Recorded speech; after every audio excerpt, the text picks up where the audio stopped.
What's up, folks? So we're back this week for this week's episode of Impact on AXS TV, the review of 616. I am also joined by my homie, Miranda Morales is back, and she's not going nowhere, just by the way. So I'm gonna just stop. I'm gonna stop making it like. At this point, you made room in your house for me, so I greatly appreciate that. He's put out the fold-out couch.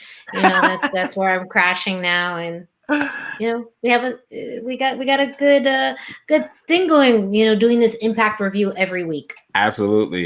Yeah, thanks for coming. Nonetheless, we got busy lives going on and everything, so it's always good to be able to get something together out. So after last week, which, we really broke down, and, the big thing coming out last week was Deonna arriving. We got a lot of good, interesting things this week as well. But I think before we even start, I think it's very much important to put emphasis on the Deonna story again, because I think the thing we've been talking about a lot is just how we know she's good. We just never knew what the gimmick was. And I just love the investment that they're putting into her character right away, because the wrestling's there. It was just always about the gimmick and the character. And I love the fact that they're putting her in the title picture against Jordynne Grace. And I think that's just well fitting. And I got chills seeing her face in the entrance for the video. And I think that's just well fitting. Seeing her there, it's a perfect fit, Yeah, I absolutely agree. I think this is the right company for her at this time. I know that she had a fairly lengthy run with NXT and even had some time on the main roster for a cup of coffee. But when you're looking at that's what they say, right? I'm trying to pick up on the East Coast lingo, but we don't say that out here on the West. That's interesting. I never knew that. Yeah, that's definitely a thing. That's what the internet told me. So that's what I'm going. It's on the internet. It's true. To going back to Deonna, to be in a very competitive knockouts division right now and to go straight to the top, this is perfect timing, a perfect opportunity for her. They did a really great promo package where she got to talk about her history with Impact. She first came on there at a very young age, but also that she's taken the past few years to wrestle all over the world and learn from the best. And now she's coming with all of that knowledge back to Impact and straight for Jordynne Grace's Knockouts Championship. So she is really setting herself up as a big threat, not only to Jordynne Grace, but the entire Knockouts division. Yeah, I was so surprised to hear that. I had known, from other people as well, saying she started at a very young career. Before I knew who she was, and everybody was like, hey, she's been around for a while and been putting in work. And she's still fairly young now. But knowing that she was at Impact at the age of 18, which was only her 8th match, I had no clue of that. No clue, yep. I love how the story comes full circle, how she was just I was this unsure person. And typically that's what people just say about their immaturity, but the fact that was her gimmick then, she's like, well, I'm very certain now because I know exactly who I want and I'm going after that person. So I really love how that just all came full circle on that note. The promo on the vignette was just amazing. At a point, I was just kind of speechless, wow, they're doing this, they're nailing this. Yeah. And something that Jordynne Grace said I thought was really important, and maybe one who's digging too deep may think it was a mistake, but she said, I'm the champ and I'm not hard to find. And here is a place where you have endless opportunities. And I thought that was important because I think that speaks to a lot of the reason why people actually signs here, because they realize you do have a bunch of opportunities, and it's not just in the sense of you can be a champion, you can have a match against a champion. It's no, you literally can be a champion, and not just the women's champion as we've seen. So I thought that statement just held a lot more weight than I think people are going to give or really look into it and notice. But I think that's so fitting for the program that the two of them are going to work. It's Jordynne made the statement, and Deonna was like, this is why I have to sign, and this is why I have to go for you. So I love it. I love it. But yeah, Jordynne never lets me down on mic. She's just amazing. She's just Yeah. amazing. And you're right about, I think, the timing and also Jordan's words regarding the division and the company in general. We see this is the most airtime I've seen Deonna have in almost ever.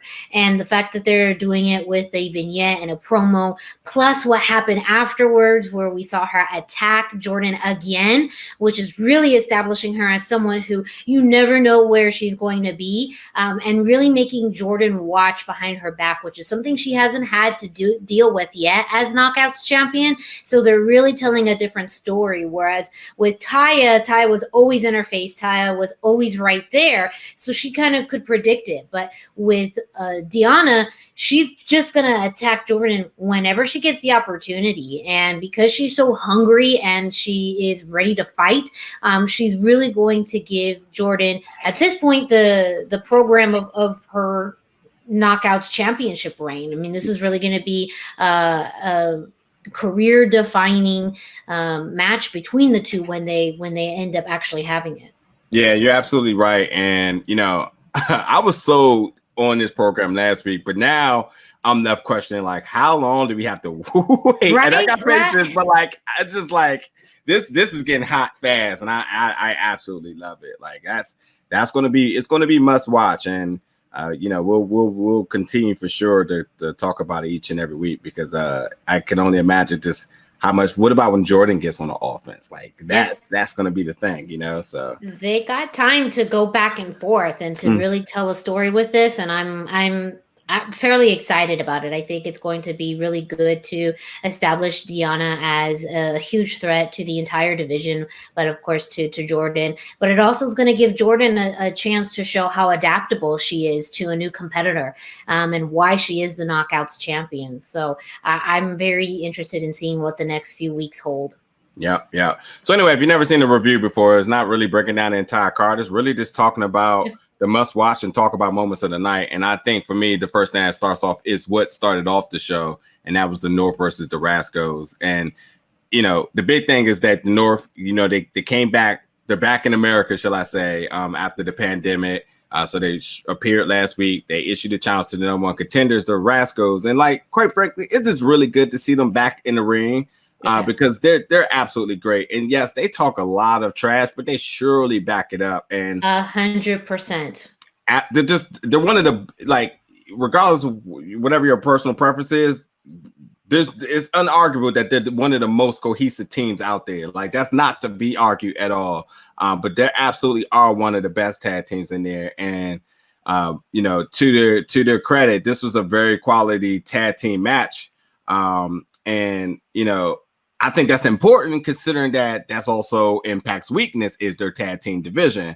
So I expect the top tag teams to perform at a high caliber, but that's just all you're going to get. You know what I mean? That's where I was at in my notes here until they just doubled down on everything I'm saying right away with the vignettes after that. So I'll talk about it in a second, but yeah, what's your thoughts? Yeah, I again, the North is an incredibly impressive tag team. You're absolutely right about their cohesiveness, and they're also just entertaining. They're good wrestlers, and good is absolutely an understatement. They are fantastic wrestlers. They are entertaining. They have been dominant within the Impact tag team division now for over a year, longest reigning tag team champions, and I totally understand why. And as you'll talk about with the vignettes, though, there is a little lack of depth in the tag team division, and I believe that now with the North retaining their championships and the Rascals being a team that they faced before, and now there hasn't been a big of a setup as to who's next, you do wonder, well, what is there left for the North to do? What's next for them? Because they've literally gone through every team imaginable and still are the Impact Tag Team champions. Yeah, and I thought this again was a very, very very solid match all around. And I think this is one of the times where not having the crowd hurts, because they were performing at a very high rate. But, when you have that added energy to be able to feed off of that the crowd presents, It would have took it to a higher level, and I could absolutely have seen this being one of those type of matches that would have easily been an instant classic with everything really, coming all together. And also, too, I got to mention this. Like, Madison Rayne has been pitching this turmoil in the treehouse very hard. And although we got some form of resolution by the end of the night, I think pretty much confirmed, but Madison Rayne during this match was going super hard with the conspiracy theories. She was feeding them in hard.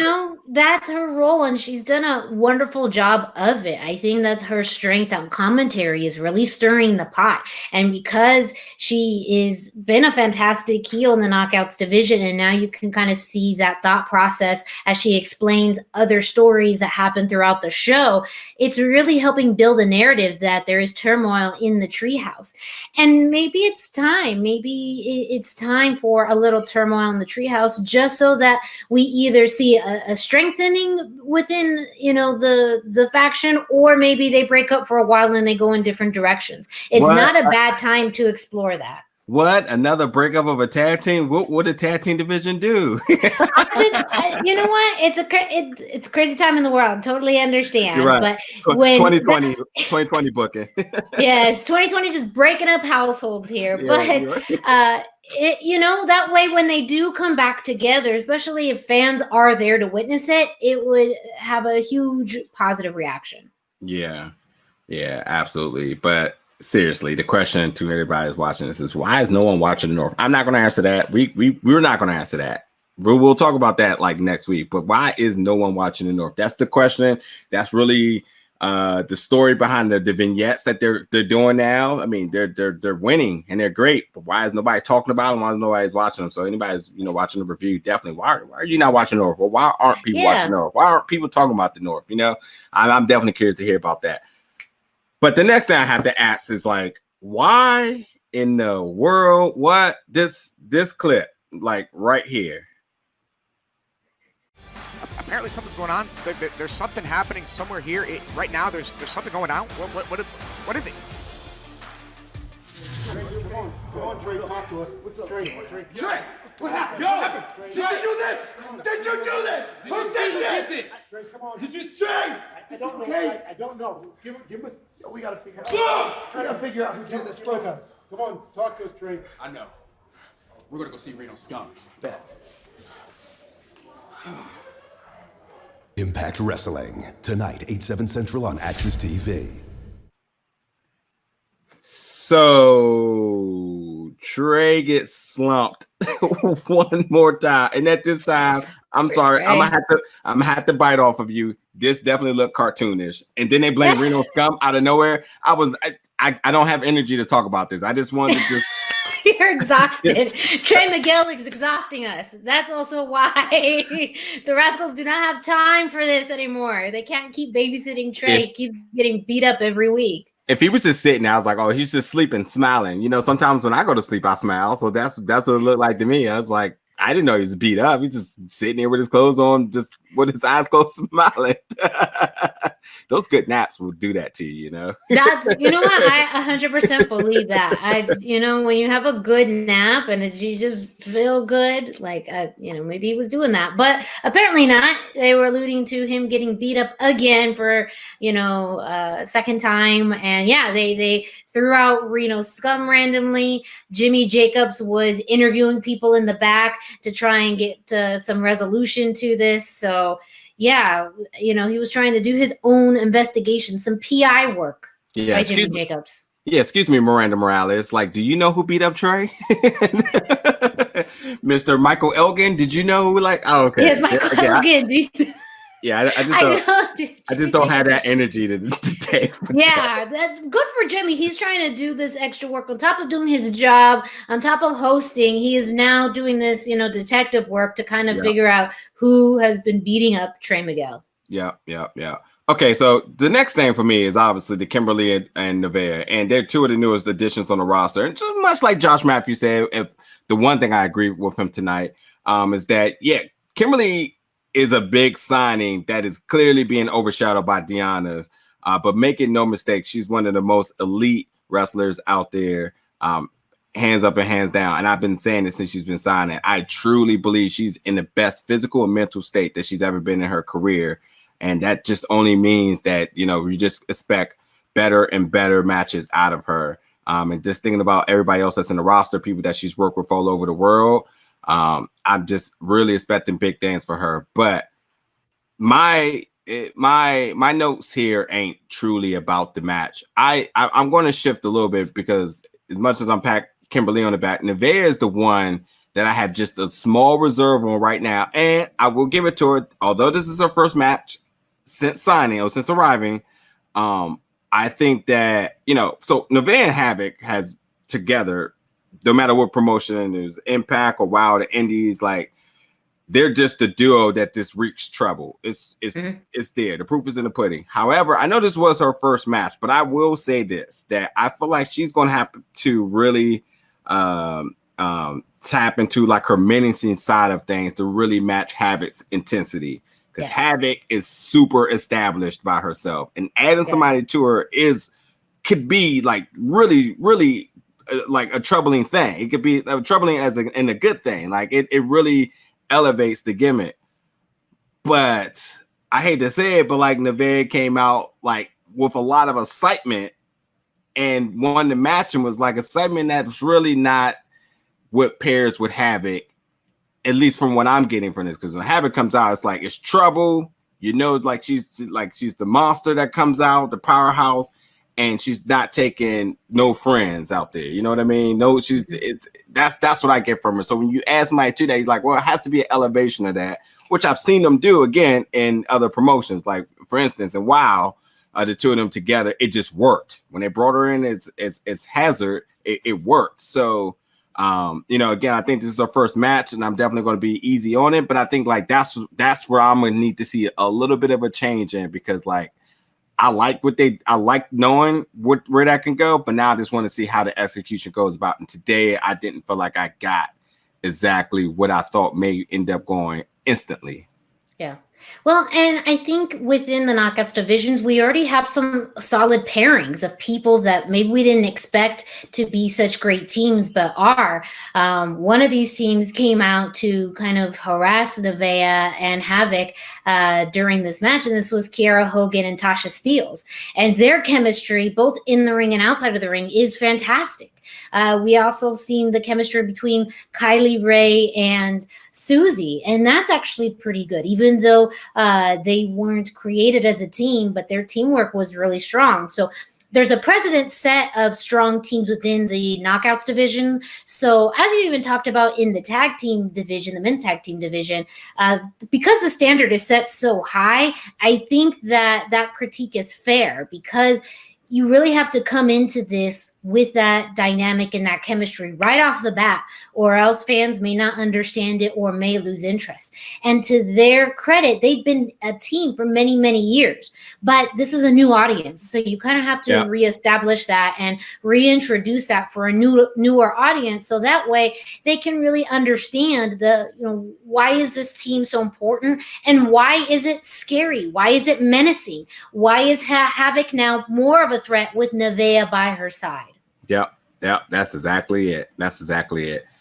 So move forward to another match. I'm really not going to talk about the match too much. It's just really just the ramifications of a particular person in the match. And obviously I'm talking about Moose here. So Moose versus Hernandez was the match for the night. Number one, just gotta really put some respect on Moose's gear.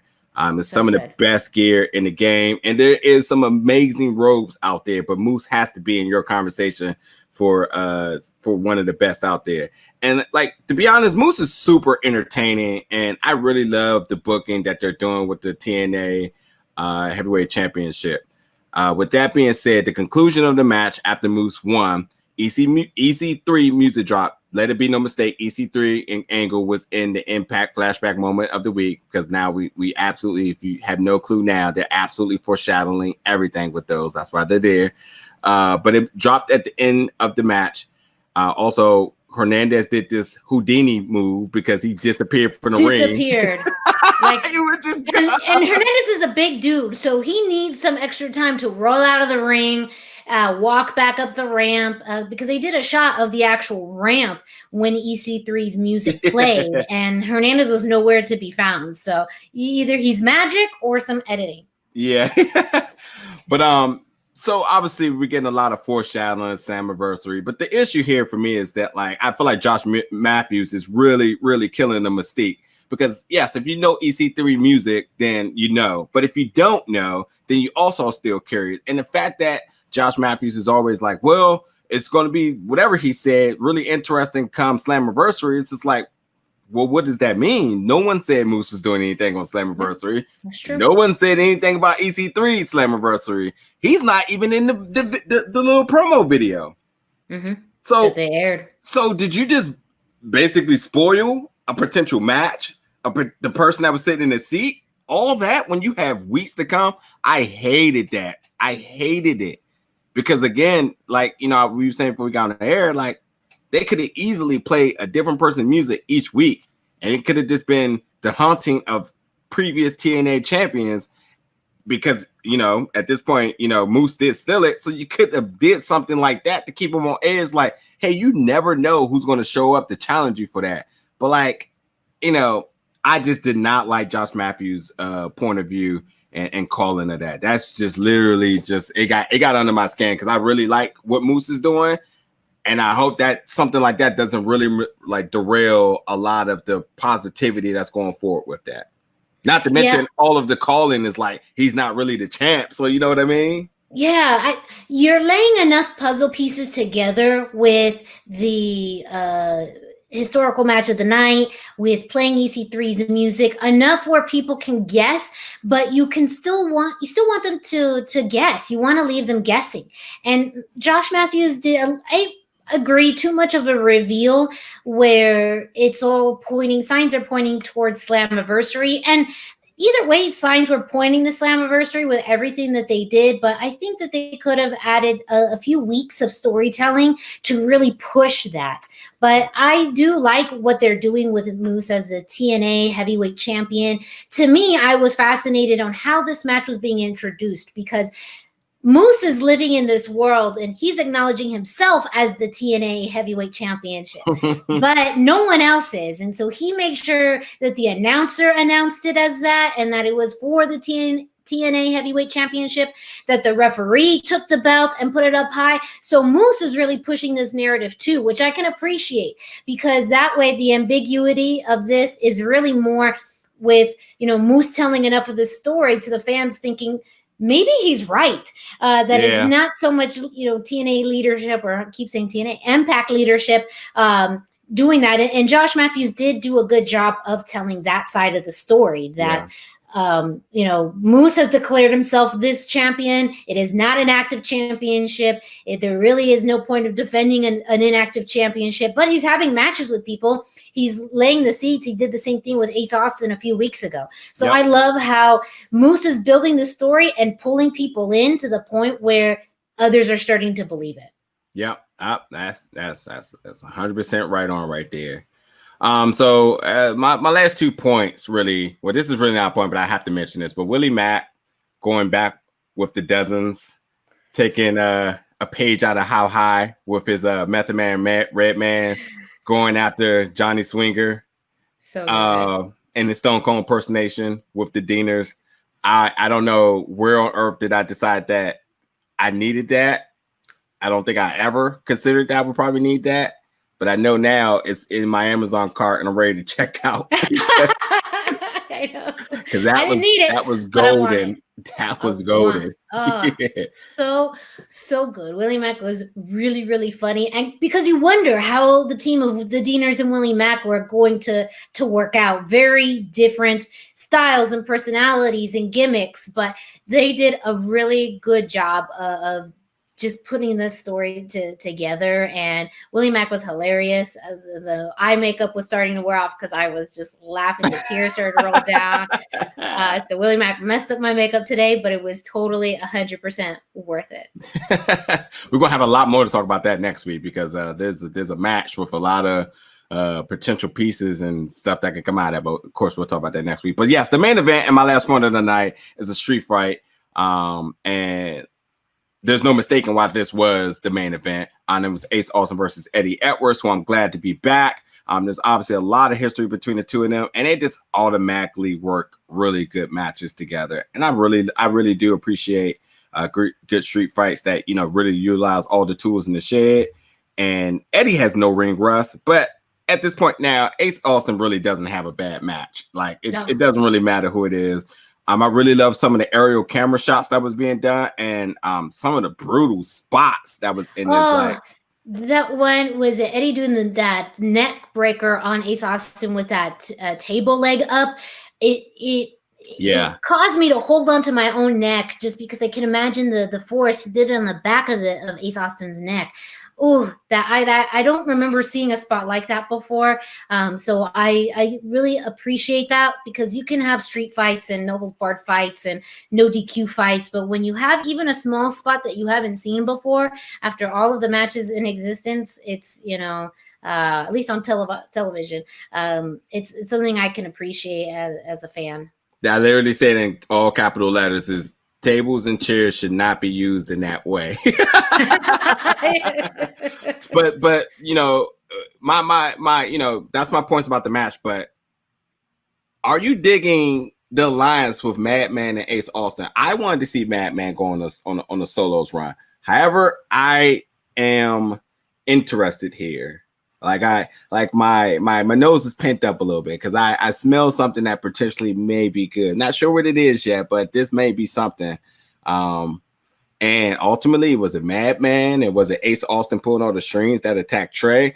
I'm not going to speculate here because Madison Rain and Josh Matthews did all the speculating for me for the night. But the work. I'm curious to see how long and where that goes. But yeah, that's pretty much how I put that whole, you know, everything that happened with that match and came out of that match together. That's my thoughts. But yeah, what's your initial thoughts on the Madman Alliance and the match? Yeah, overall, again, the match was great. I was kind of thrown for a loop that it was a street fight because they've had interactions before, a whole storyline a while back, but they've been on a hiatus with other programs. So for them to jump right back in with the street fight kind of surprised me, but I do understand now with how the match ended with Madman Fulton coming out to really then establish this alliance between Ace Austin and Madman Fulton. Madman Fulton has been great in a group dynamic, and maybe it's because he is such a good monster. He's such a good catalyst for destruction, but maybe he isn't ready to be on his own, or maybe he knows the company knows, and I'm not sure who exactly, but they know that his dynamic is best utilized with someone else and on his own. And this also plays up to Ace Austin being one of just the most strategic wrestlers in the entire company, and even in more pro wrestling, that he truly has a card up his sleeve, every trick in the book, you know, whatever pun you want to throw in there. You're going for it. You had a trifecta. Hey, you're almost at a full house. Yes, you did it. He set it up. You know, I set it up and you hit it out of the park. That's how we do it in this review show. But it really, with how smart he is, not only in the ring, but then the strategic alliances he has outside of the ring, is that he's really going to do anything it takes to get his hands on the Impact World Championship. So I'm not mad at this. I'm actually interested in seeing Madman Fulton's partnership with Ace, and now with OVE2 that is dissolved. It's also an easy story to tell where, you know, Ace was able to capitalize on that and knew that Madman had a specific set of skills that were, you know, he could utilize now that there wasn't anyone around to work with him. And I don't know what the exact terminology would be with someone leaving one faction or whatnot, or a faction that's dissolved. But in his case, he knows what Madman brings to the table. And I'm, you know, really excited to see what happens. But it also then makes Ace Austin that much more of a threat because of the fact. And it makes sense for Ace because he's not as big as Michael Elgin, or maybe has the long career of Eddie Edwards. And, you know, maybe he doesn't have the heart of Trey. I mean, there's aspects of him that put him at a disadvantage. But now he's you know, leveled the playing field. Yeah, and my last remark is like, again, Josh Matthews. He comes in the ring. He calls it like this Madman, this Diesel. Yes, because I know people in the comments are going to say it before I can say it. So I'll just say it now before you guys even get a chance. Is that yes, we know they're booking the Shawn Michaels and Diesel thing, the Heartbreak Kid, much towards Ace. A lot of where Ace gimmick points towards, but Extreme obviously, and then the big muscle. We get it. We definitely get it, but we'll see how it goes. Yeah, it's an archetype in wrestling, and that's okay when it's done well. Mm-hmm. It's done well, and I think this has the potential of being done well. Yeah. And they have several weeks of storytelling to go with this. Like I said, I feel like this helps even the playing field for Ace, and it actually makes him that much of a stronger contender going into the 5-way match into Slammiversary. That's right. Well, that's all we got for the week, and we'll be back next week as always, covering next week's episode. So, thank you everybody who's been checking us out each and every week. The comments, feedback, and the conversations you gathered in the discussion. And as always, we will catch you guys next week after the conclusion of Impact.